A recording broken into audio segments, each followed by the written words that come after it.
All right, people. What's going on? How's everyone doing? My name is HEW. You're listening to HEW's podcast as per usual. And I'm here to do a review of NXT Takeover San Antonio. Hey, you know what? Surprise, surprise. Another very good Takeover show. I'm thoroughly satisfied. You know, I was excited for this show, but I didn't have like high expectations. I thought like each match was probably going to over-deliver than my expectations were going into it. I had a feeling about that, especially the women's match, which they certainly did. But I didn't think that they were gonna this match. It's not like I didn't think the show was gonna be bad. I just thought the show was gonna be okay. It's there. It's whatever, you know. It's an okay show. But yeah.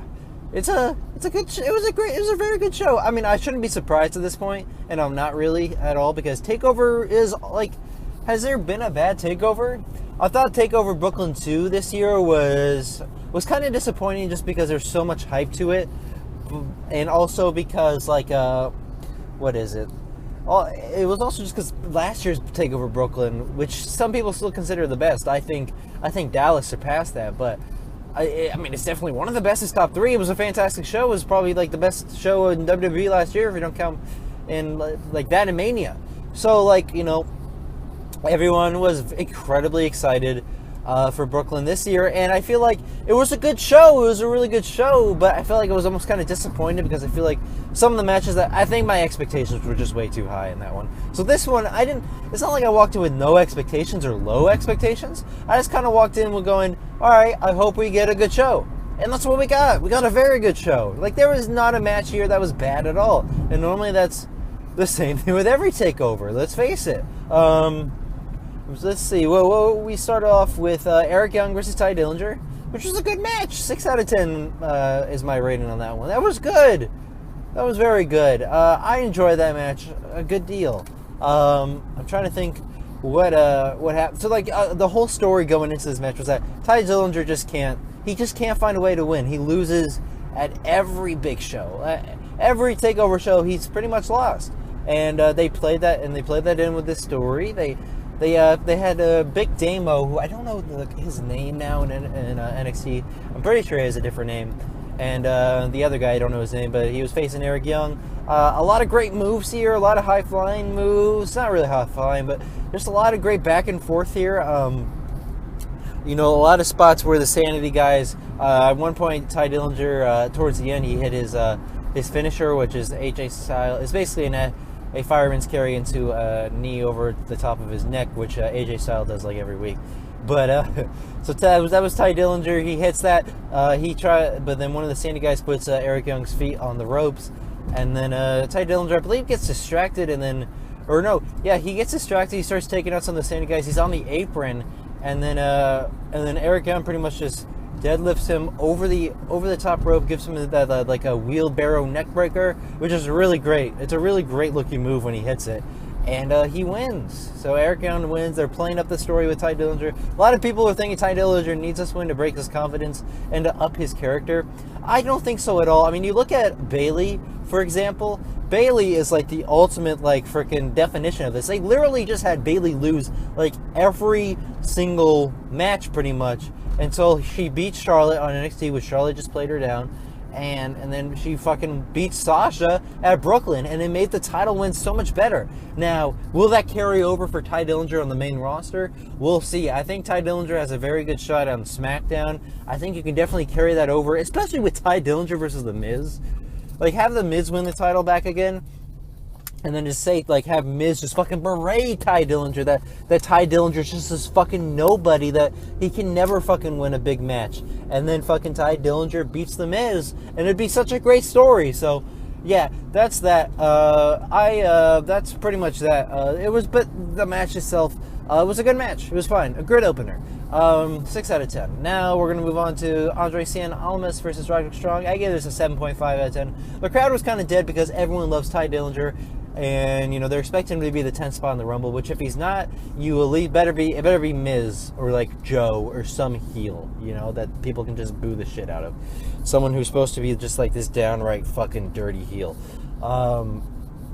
But So like everyone loved Ty Dillinger, so they pretty much just gave it all this opening match with Ty Dillinger with the 10s, and that's pretty much a thing now. It's gonna be a thing for a while, especially with these kind of crowds. Is that when they go outside and the ref does his 1 to 10 count, it's just gonna be 10s. Like Ty Dillinger has fucking ruined counting for us, guys. You want to blame who ruined counting for ref counting? It's fucking Ty Dillinger, okay? You gotta blame this fucker. But this match was like really, really fucking good. I expected this match to be really good. It's not like the best match I thought that they could possibly have, but this was still a really great match. You know what? I gotta do something. I'm gonna actually drive through this neighborhood a little bit. I know this is kind of weird that I'm saying this, but I'm making a roundabout right here. Because, I do this while I drive. You guys know this by now, if you've watched any of the other reviews. But no, yeah, so, who was it? Roderick Strong versus Almas, and surprisingly, Roderick Strong won. I did not expect Roderick Strong to win. I mean, I saw it going both ways, but my thinking was that they were going to make Almas a top heel. He's been doing his best work since he's gotten to NXT as this heel. He's pretty much... It's hard for him because, he's doing these house shows in, like, high school gyms. He used to be working in front of tens of thousands of people in Mexico, like, every single fucking night. And now he goes here, and he's just basically, like, he's in the developmental, and I don't think he knows what to really do with himself. So it was hard, and he's being told to do less, too. At least, unless he's not, which would be surprising, because he's definitely doing less than I expect him to. But like, and I just feel like as a face, he just hasn't found his ground yet. He hasn't found what makes him good as a face, and especially in this company. So they had a match, and now he's finally heel. I forgot to mention this. So now he's finally heel now. So they had this match, and I thought maybe they could possibly make this guy a big heel. I like him as a heel. He's good as a heel. He still needs some work, at least in WWE standards, or not even standards, but WWE style. But he needs some work there, but he's doing his best work, and I'm actually enjoying him as a heel. So I thought maybe they're going to make him a top heel, but obviously they have different plans. And listen, that's fine because I love Roderick Strong, but I just feel like with Almas, it's not like I'm hating on this decision that they're doing. I love Strong. Strong's one of my favorites right now. He's been really lost in the shuffle since he's gone to NXT, and he's not really getting the crowd reaction that you thought he would. I don't know if he'd be in the finals of the Dusty tournament if Austin Aries got injured, but still, I would at least expect him to go farther, but they got knocked out. Well, they lost to TM61, which, by the way, poor bastard. I don't know the guy's name, but one of the TM61 guys got hurt, which is just terrible timing, honestly. People are probably going to call the police because I'm just driving crazy because I have no idea where I'm going. What was I going to say? So, yeah, they had Roderick Strong 1. In a good match. It was a good match. I give it a 7.5 out of 10. It was very good. A lot of great back and forth. A lot of great spots. These two were just beating the hell at each other. And then Roddy won. What move did Roddy win off of? I'm trying to remember. I don't remember what move, but he won. He won off the sick kick. That's right. I was gonna mention, it's kind of weird that they're not letting him. They're not letting him do the end of Heartache. Well, he does it on house shows, but I haven't seen him do it on TV yet. So the sick kick is a great move, but I love the end of Heartache too. So he'll probably hit it eventually. But he won with the sick kick. He did the Roddy backbreaker on the top rope, which is Charlotte. Hey, Charlotte, that's how you do it. But yeah, so Roddy won, and I'm hoping they're pushing him as a big babyface. I don't know, personally, I think Roderick Strong's the perfect fucking heel. He has the perfect punchable face, if that makes sense. He's a really cocky kind of call him almost like a college frat kind of dude. So everyone hates those kind of guys. He's not, I'm not saying he's like that, but he has that look. So yeah, where this is a gate I can go through. Okay, that's all I need to know. I need to get... My lights are bad. Do I have a light out? That would not be good. Well, thankfully this has street lights. So yeah, good match there. What happened next? What was that the tag team match that was next? Yeah, it was only 5 matches. So yeah, the tag team match: Authors of Pain versus DIY. Fucking great match. I give this I think I originally gave it a 7.5, but I'm gonna give it an 8 out of 10. Because that's probably the best match Authors of Pain has had and probably will have. God damn, these are some nice ass houses. I'm in an expensive neighborhood, and my car sticks out like a sore fucking thumb. Good Lord, these houses are huge. Not even huge, but just nice as shit. God damn. I'm never gonna afford one of these. That's okay, I guess. Is it? I don't know. Actually, hey, that's my exact same car. So yeah, I'm not too out of place. So mine looks kind of worse than that one. But that's okay. Sure. Yeah, make yourself feel better. But no, yeah, this match was really, really freaking great. Good. Great good. It was like on that verge, and I freaking thoroughly enjoyed it. 8 out of 10. Right off the bat, they just went fucking crazy. They had Gargano and Ciampa fucking just doing dives, just right off the bat, getting this crowd right into the match. Authors of Pain worked over Gargano for a while. Ciampa got the hot tag. Did some stuff. I'm trying to remember some specific moments. I'm just gonna go break down towards the end. So towards the end, they tried to go for the same submission move, double submission move that they did to the Revival to win the titles, but it did not work. So one of the Authors of Pain got him out of it, and then just pretty much just dumped him right onto dumped Gargano right onto Ciampa, and then they both Gargano and Ciampa both went for their finishers, where they do the knee and the kick, and then although they normally do that to like one person, but anyways, they had both of them, and then both the Authors of Pain reversed it, did the super collision with both power bombs, and then they got Ciampa, and they gave him whatever their finisher is called, the Russian with leg sweep into a clothesline. And they, Authors of Pain are the new champions. They're still undefeated. This is the best match they've had, and maybe the best match that they will ever have. This match was pretty freaking great. I don't know if it might be my match of the night. I don't know. This or the main event, probably. One of those two are my favorite match. They're kind of tied though for me, but this was a really, really good match. Really, really good match. It's tough to top Revival and DIY, just because that match is like match of the year quality. This wasn't necessarily that, but it was still a really good match, and I'm not going to fault it for being really good. So yeah, Authors of Pain are your new tag team champions. And then we will move on to the Fatal 4-Way Women's Championship match. We had Nikki Cross versus Peyton Royce versus, what's the other girl's name? I don't remember the other girl's name, and I'm not really tempted to look it up. One of those two. Another one of those. We have the other one that's not Peyton Royce versus Asuka. And your winner was Asuka. In a really good match. Hey, I did not have high expectations. Just because Peyton Royce and the other chick, Billie Kay, that's her name. Billie fucking Kay. Billie Kay. I'm not that impressed by those two. I haven't really enjoyed any of their work on NXT. I just find them really annoying, which I guess is their characters. But even like in the ring, they're just not.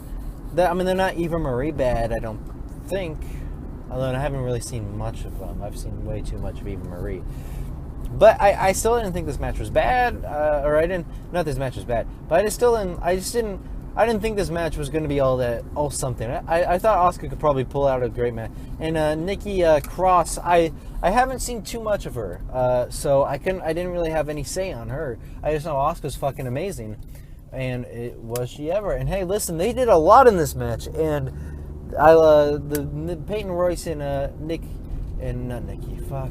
Peyton Royce and Billie Kay, both basically being a tag team. It was basically those two pretty much versus the other two, although the other two aren't a tag team. Anyways, but no, yeah, they pretty much tag team together, try to work over.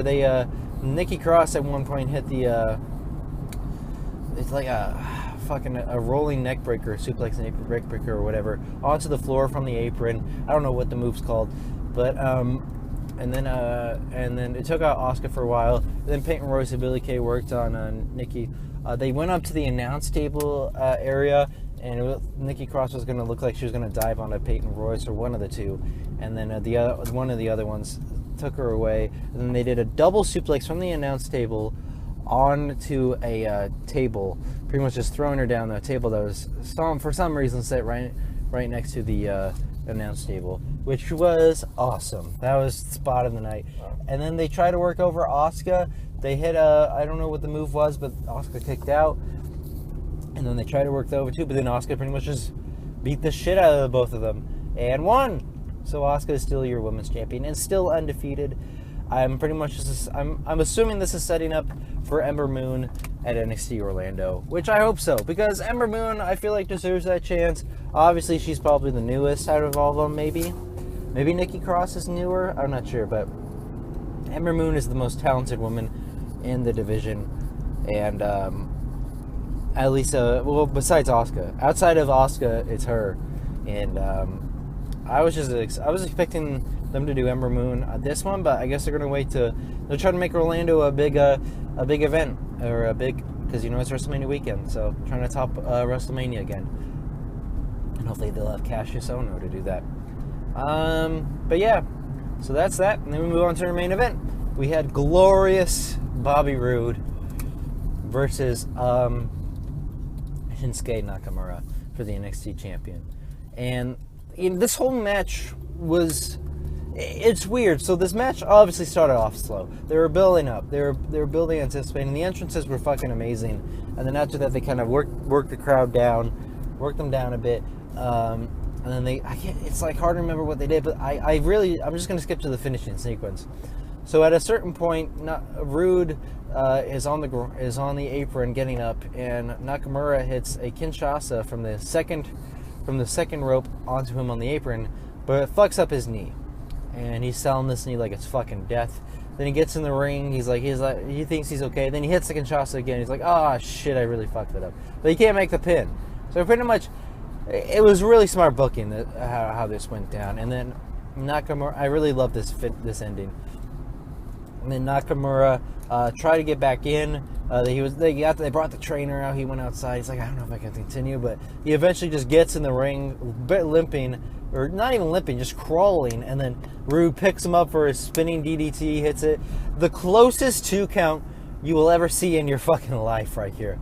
I thought this match was over. I thought Roode was just gonna win right there, but no. Nakamura kicks out. It was fucking amazing, and it was the closest 2 count I've ever seen in my life.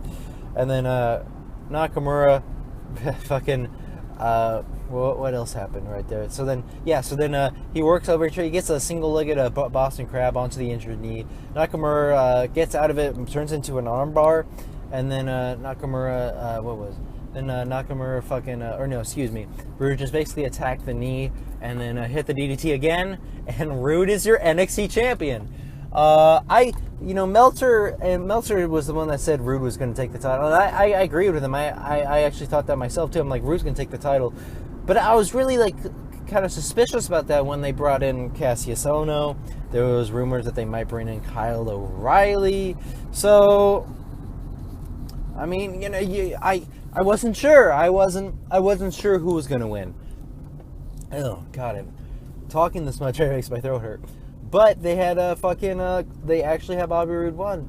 Because I thought they maybe would have, I don't know if Kyle O'Reilly's actually going in. I mean, obviously it's just rumor and speculation. But I mean, where the fuck else is he going to go? TNA? Fuck off. No, he's coming to WWE. It's just a matter of when. But no, yeah. So, what else? What was I going to say? Yeah. So I thought maybe they do Hero or Cassius Ohno. I'm going to call him Hero pretty much. I'm just going to call him Hero because that's who everyone knows him pretty much by. Hero, I thought they were going to do maybe Hero versus Nakamura at the next Takeover, but they decided not. They could probably still do it, but I'm pretty sure Nakamura is going to get his rematch. And yeah, I don't have much else to say. And no hero on the show at all, which was surprising. I thought maybe they did, at least if he wasn't. I thought he was maybe going to come out after the match, but I guess that was only my theory if Nakamura was going to win. But obviously he didn't win. So yeah, Rude's your new fucking NXT champion, and I am incredibly happy. I mean that theme song got him over.